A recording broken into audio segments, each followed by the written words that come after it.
Good morning. Well, today the Prime Minister of Canada heads to China. Heads to China for a long time, almost a week, to participate in G20 conference as well as to have bilateral issues, discuss them, come to some decision, and there are some major issues. And this visit does raise many points. A. Nobody objects to his going to attend the G20 meeting. But there is some resentment that he missed a great event last week. It was Operation Nanook in Nunavut and in North. This is an annual feature undertaken by the Canadian Defence Services, which aims at ascertaining and assuring the people that we assert our right of sovereignty in the Arctic, as well as Project Yukon and Nunavut for the treasures and the resources that they hold. It also projects the capability of the Canadian Defence Services in protecting the North. And North has been a major focus of the Canadian policy. Unfortunately, it has not happened this time, possibly the first time that the Prime Minister has not gone. It was Liberal Party which had swept the 3 seats, all the 3 seats. And we had Mr. Toot as a fisheries minister from Yukon. Unfortunately, he was involved in some scandals and he had to resign. People are thinking, did Justin Trudeau not go to Operation Nanook because of the resignation by that minister? If so, it was a bad political move. But coming back to China,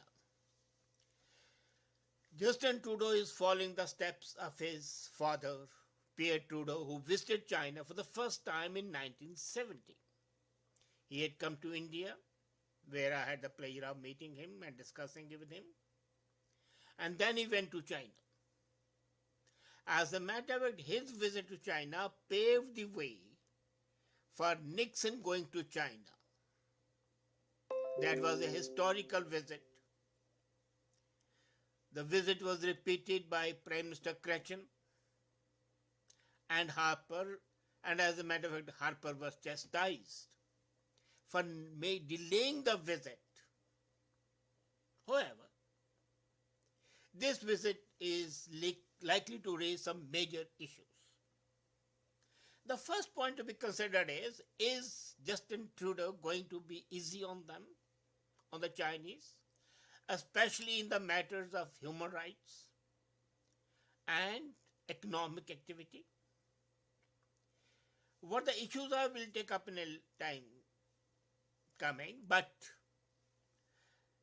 would he follow the trend set by Stephen Dion last month when the World Court issued a judgment condemning China? His response was delayed for 9 days. And after 9 days, he said, we hope both parties shall discuss the matter. He didn't say China should obey. No. He was very unequivocal, very withdrawn, and very soft. It was absolutely unlike other Western leaders. It was also unlike the Indian leadership, which welcomed the decision of the World Court. In the statement of Stephen Dion, there was not a single word appreciating the judgment of the World Court at Hague. So would Justin Trudeau follow the same path? Would he tread the same path? That's a question to be raised. Now, what are the issues that are involved? There are 2 natures, political, social. I am combining the two because they are interacting with each other, and economic. Politically and socially, human rights issue is a major issue. As a matter of fact, when the Chinese leader visited Canada last month, Mr. Deng had rebuked a CBC reporter for raising the question. It was most undiplomatic, but he did so. There's a Canadian who is under arrest in China. Would Trudeau take up the case? That's the point. Would Trudeau like to tell China to improve its human rights? You know, Canadians are always ready with preaching and advising all the nations. Would they dare do that to a country like China, which does not tolerate such advice and rejects such preaching out of hand? Or would Trudeau be more like a supplicant and say, please try to be more human, which has no meaning? Secondly, what about the economic issues?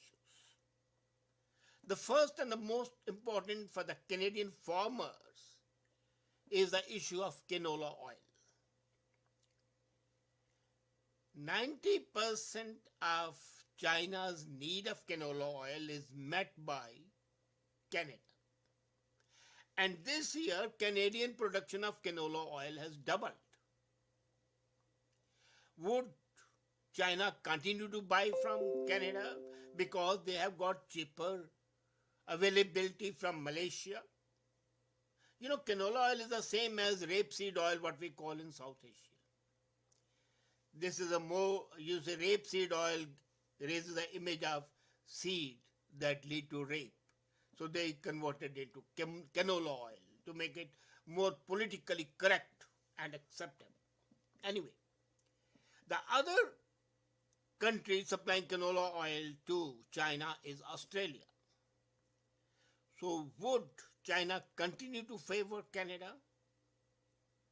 And if it does not, what happens to the farmers who have doubled their production of canola oil?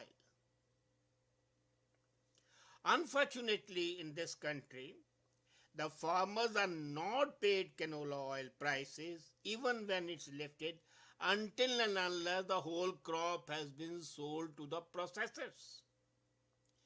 And the processing in Canada is sufficient for the domestic needs. For the balance, it has to be exported. And China, as we said, is a major buyer. Now, this is a typical situation. Would China try to squeeze Canada, or would it not squeeze Canada? In case Trudeau is soft, they might agree not to squeeze. If Trudeau is strict, then they might all say, okay, you are preaching us, now go to hell, we are not going to buy canola, or we'll buy canola at a cheaper rate. Anything is possible. The second issue is the free trade. For the last 7 years, the negotiations are going on between Canada and China about the free trade. But no decision has been arrived till today. Would this behind the scene meeting between Canadian leadership and the Chinese leadership result in signing the agreement? Or would we be back to square one? Stalemate, no decision. And the most important thing is, what would the response of Trudeau be to the Chinese desire that Canada invest $100 billion in Asian Infrastructure Bank? You remember that at the SAARC meeting, China and India had taken an initiative to promote Asian Bank. There is an Asian Development Bank And here was a bank, SARC Bank basically they called it, but it's Asian Infrastructure Development Bank. Aims at building the infrastructure, especially in the cold climates which China has. And China wants Canada to invest $100 billion. This is not a bad offer. It will provide opportunities to the Canadian companies to take benefit of taking up the projects and building them and earning money. Canadians have an expertise in such projects in building roads, bridges, waterways in cold climates, and they would be ideally suited to take up the projects. But normally, as the international relationship goes, these projects are awarded to those people who have some fiduciary interest. Would Trudeau accept the offer, or would he once again miss the deal? This is a crucial issue. You see, now he has to reconcile the passion for protecting human rights and the passion for advising others on the process of the so-called democratic way of life with your desire to have economic benefits. A sensible leadership always knows which side the bread is buttered. And let's not forget that China especially does not want advice, does not like advice. And even if the whole world gives it an advice, it treats it with the contempt any unasked for, any unsolicited advice is given. Remember Tiananmen Square shooting? Thousands of the people were killed and Chinese leadership did not bat an eyelid. There was hue and cry all over. The so-called Cultural Revolution resulted in mayhem and killing and everything. And there were demonstrations, there were protests from all capitals of the Western world. And China, Spinix-like, just ignored them. They did not even take them as barbs, what to say, of criticism. The only thing they do is, you criticize them, and then they ensure that you don't have the economic benefits. So here, Trudeau has to very delicately balance the need to get the contracts for the Canadian companies which are just watching the opportunity, needs to protect the interest of the canola farmers in Canada, or would he try to get a Canadian spy out of the jail and lecture Chinese leadership on human rights, on democratic way of living and democratic way of governing? The moment he crosses the fine line, what we call in India Lakshman Rekha, the trip would be a disaster. In case he can balance it, say what he wants to say. I am not saying don't say it. As a matter of fact, don't say it. Nobody has any business interfering in the internal affairs. As I've been saying, Middle East was a haven of peace, but for the stupidity of the US in interfering in removing Saddam, in removing Gaddafi, and in the proposed removal of South. If they had not interfered, there would have been no ISIS. There would have been no terror attacks. And the same is true of other nations. In case these Western nations can hold their horses and stop interfering in the affairs of the others, then they can have better results and also help their countries get economic benefits. So Trudeau has to ensure, has to see what way to go. Does he want to have a high faulting ground and be a preacher, or does he want to be a pragmatic leader, get the benefits, and proffer some advice, not as advice, but just as a suggestion, as a friend. A friendly suggestion might be taken up.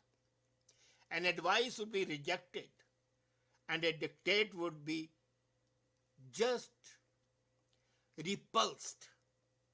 This is up to you. Up to the leadership to act the way they want, but the interest of the economy, the interest of the businessmen, the interest of the farmers need that the justice is done to them in the shape of economic benefits. And Justin Trudeau acts in a more mature manner, in a less impetuous manner, and a more practical manner. Is this asking for too much? I hope not. Have a nice day.